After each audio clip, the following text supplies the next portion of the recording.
Welcome to the HBCU Sports Nation, boys and girls. It's your HBCU OG, Mark Gray, and it gets no better than this.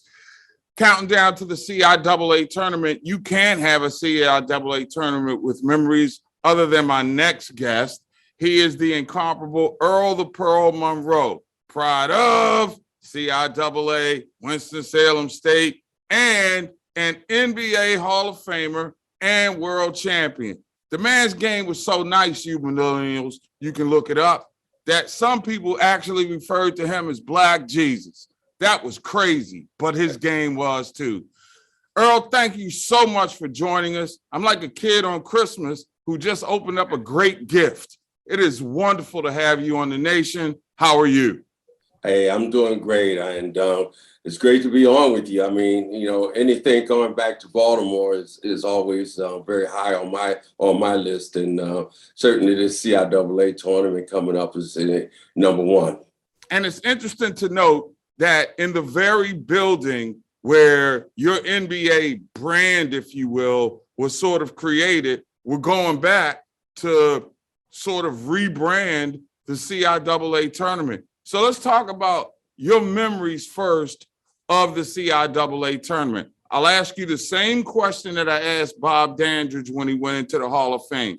When you played, if we were putting all the college basketball conferences on one plane, was the CIAA conference the best basketball conference in America? Well, obviously, I'm going to be very prejudicial, about this. I think, when you think in terms of basketball, and you think in terms of especially Black basketball, it's kind of the Mecca. And when you think in terms of the fact that, Black players weren't able to play at a lot of the white colleges back in those days, that meant all the Black players were congregated, in the CIAA and SWAC and those type of conferences. And it was the best basketball that you could see.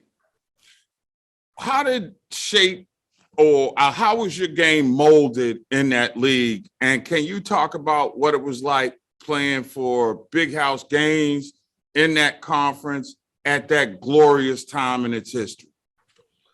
Well, as far as we were concerned, it was the golden age of basketball. And of course, playing with Coach Gaines and Winston-Salem, was really just something that you couldn't really, explain. He was a figure who was bigger than life, actually a Morgan graduate. Right. So, he was a figure that people respected. Obviously, he was a big guy. That's why how he got his name, Big House. But, he was also big in stature as well as, in terms of his reputation around the country. Earl the Pearl Monroe, our guest, as we continue here on the HBCU Sports Nation. Tournament time. We all know that it's a big carrot pointing towards the end of the season. Everybody in the conference looks to be peaking at the right time. As you look back on the years that you played in the CIAA tournament and the way that it has evolved, how have you seen it from your perspective grow? Well, when I saw it and when I played in it, it was incredible. It was always packed, it's always, festive. And, it continued to be that way. I mean, more and more people started to, learn about the CIAA tournament. And a lot of times when people came, they weren't even a part of the CIAA, but they knew what it was like to see great basketball and have a festive time. And it seems as though those things, continued on throughout the years. As a matter of fact, I think the CIAA is one of the top drawing tournaments in the country, bar none. So for it to come back to Baltimore for you in particular, and correct me if I'm wrong, you played for the Bullets when it was known as the Baltimore Civic Center. Right. Wasn't there a championship won in that building? No, I don't think so. We tried, but no, we didn't win a championship there. We did win in the Eastern Division championship, and then we lost in the NBA championship to Milwaukee Bucks. Of course, Bob Daniels was on that team. Okay. So that was a heck of a team, because you had to go up, I guess, against Bob Dandridge, Hall of Famer, Kareem Abdul-Jabbar, Hall of Famer. So there was Oscar Robertson was a Hall of Famer. Can you take me through the nuances of that series? How tough of a challenge was that for you guys? Well, obviously, it was a real tough challenge because we lost 4-0. But I can remember having Kareem over at my house the night before they clinched it. And he was telling us about how he was going to go back to New York, and after they finished, the next day, and he was going to change his name. And it just so happened, I said to him, "Hey, you think y'all going to, just wipe us out tomorrow? We're going to bust y'all behind." Well, obviously that didn't happen. They did win 4-0, but it was a tough team to play against. And plus our guys were hurt. We had Gus Johnson, who was hurt during that time. Kevin Lockery was hurt. Myself, I was also hurt. But still in all, you can't take anything away from what Milwaukee was and the type of team they were. And of course, Bobby Dandridge played very, very well during that series. You just mentioned so many names that made me appreciate my OG status. I remember Kevin Lockery both as a player and a coach. I remember Gus Johnson as an announcer and a player as well. I mean, those were wonderful times. When you look at the game today, certainly at the NBA level, how do you see it? Has it gotten better? Has it stayed the same, relatively speaking? Or, quite frankly, is it soft? No, I think that, the game has progressed, along with everything else. Obviously the players are a lot different. They play a lot differently. The three-pointer now is a staple of the game. Back in those days, it was the big man, down up underneath. And so it has changed, but it's changed just like society has changed. Society wants this type of game, and I think that they're proving that it's the type of game that's going to be that's worldwide. Obviously, with the acceptance of the game throughout the world, and more foreign players coming into the NBA to play. So it's it's taken its course. Like everything else in this country, it's moved ahead, and I think as far as basketball players and basketball fans are concerned, they're pretty happy about it. Earl, the Pearl Monroe, who is CIAA for life, as we continue here on the HBCU Sports Nation, and we're going back to Baltimore now. We're going to almost be walking in the footsteps, if you will, of greatness when this tournament tips off. They like to talk about the CIAA vibe, the image, the presence of the event that really makes it something more than just about basketball. When you hear that term CIAA vibe, given how long you've been associated with the conference, what does that phrase mean to you? Well, that means that people that come out to see these games and participate in all the festivities are going to have a great time. To me as a player, it was party time. When I was playing in the CIAA, and coming to Baltimore. Obviously, I had a great time in Baltimore when I was there. And just bringing that same vibe to Baltimore, it can't do anything but enhance, what the CIAA is, and enhance, the locals there in Baltimore to really appreciate, these players and what they do. Interestingly enough, Morgan was a part of the CIAA, so we always came through Baltimore to play it. When I was with Winston-Salem. So, it's kind of like reviving. I look back and I think about my old fellowship, the Groove Phi Groove Social Fellowship, that was started there in Baltimore. So, it's a great vibe. And I'm quite sure that the people who come out and watch the players and come out and enjoy the festivities are going to really enjoy themselves. So we got breaking news. I don't think the world ever knew you were a Groove. Don't tell the grooves that. You know, people who aren't from the area don't understand that, despite the fact that everybody thinks this is Lamar Jackson, Baltimore Ravens town, at its core, it's really a basketball city. You had the opportunity to play in New York, which is also at its core, you know, through Rucker and all of that, a basketball town as well. Talk about Baltimore as a basketball city, because the legacy is often dwarfed by players from New York, players from Philadelphia. But Baltimore's place historically in the game is really, to me, second to none. Well, Baltimore's had a lot of great players that came out and came through there.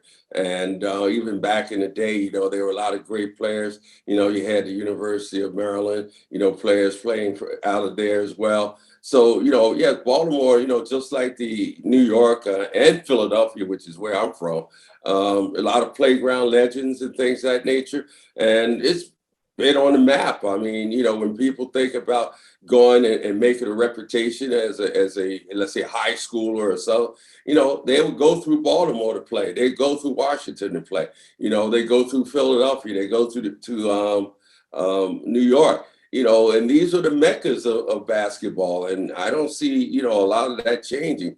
The instance that, you know, now that Black players are able to play everywhere, you know, kind of dwindles what happens in terms of what your city looks like in terms of the impact of basketball. But at the same time, at the core of it all, basketball is very large. How much of the, for lack of a better term, brain or barnstorming did you do, I should say, during the off season? I talked with Bobby about that, Bobby D, and we were talking about how he sort of knew that he could play at the NBA level by the way he handled himself going into these various big markets and balling against players who were older than him, bigger than him. And once he passed that test, if you will, he knew he could step his game up to the next level, whatever level he was on. Did you feel that way when you were doing, or did you do that type of barnstorming, if you will, during the off season? And did that give you confidence and let you know, I'm a little bit better than this? Well, you know, I think playing in the CIAA kind of solidified my view in terms of what I could do. You know, back in those days, there weren't that many basketball teams, professional basketball teams. And being able to, you know, play against those guys in the summertime, because in Philadelphia, most of those guys came to Philadelphia to play. And being able to play against those guys really solidified my thoughts in terms of being able to play at the next level. It didn't. I shouldn't say this, but also the fact that I'm averaging 42 points a game didn't hurt in terms of me playing in the next level either. And again, frame it in the context of 42 points a game in what could have been considered as the best conference in America. I'm sure that did give you a lot of confidence. I know that you have a very special place in your heart for Baltimore. You and Dandridge are going to be part of a basketball clinic during the course of the CIAA tournament. A lot of the kids that you're going to work with only know of you through possibly Google. How do you bridge that gap in terms of, you know, not only them teaching the basketball skills, but we know a component of what you're going to be doing is about trying to leave pellets that will help them for the rest of their lives as people away from the basketball court. Talk about the clinic and what you hope to accomplish with that platform.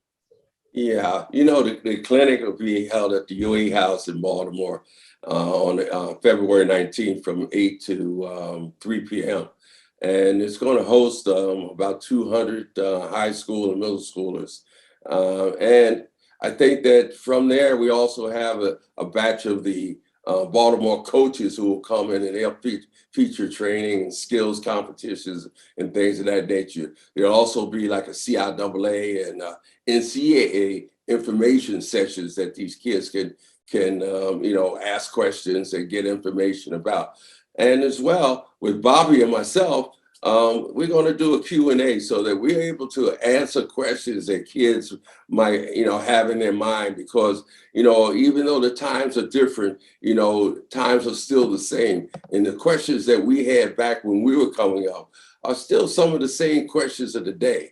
And Bobby and I could kind of bridge that gap between yesterday and today in terms of those questions and answers for these kids, so that they can, in turn, plot a course for themselves later on, whether it be in basketball, whether it be in any other kind of profession, but at least having someone else to be able to say that, this is probably the direction you should go in.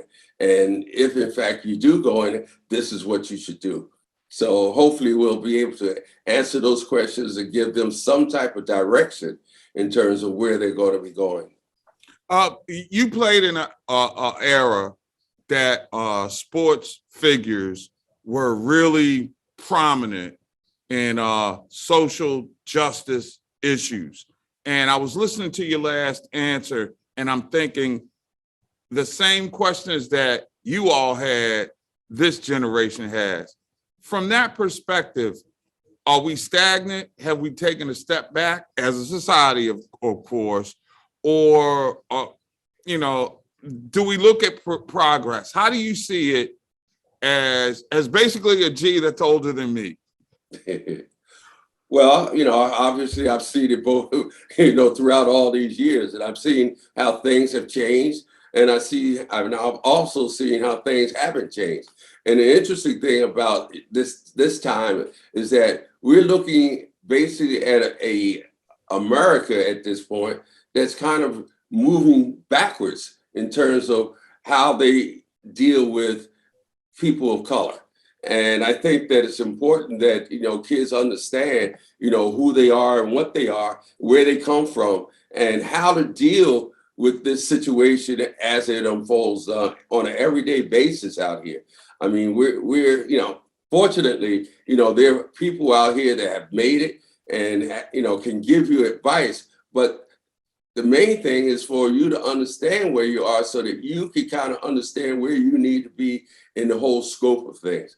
It's interesting as we talk about this because, we just opened up a school in the Bronx called the Earl Monroe New Renaissance Basketball School, which is about the game of basketball, but not about playing the game of basketball. It's about all the other ancillary things that happen in the game of basketball, from your people in the front office to your photographers to reporters to people on the radio, so forth and so on. And these are the things that we're trying to expose these kids with so that they can plot a course for their own future in terms of what they might want to do, whether it be in sports or out of sports.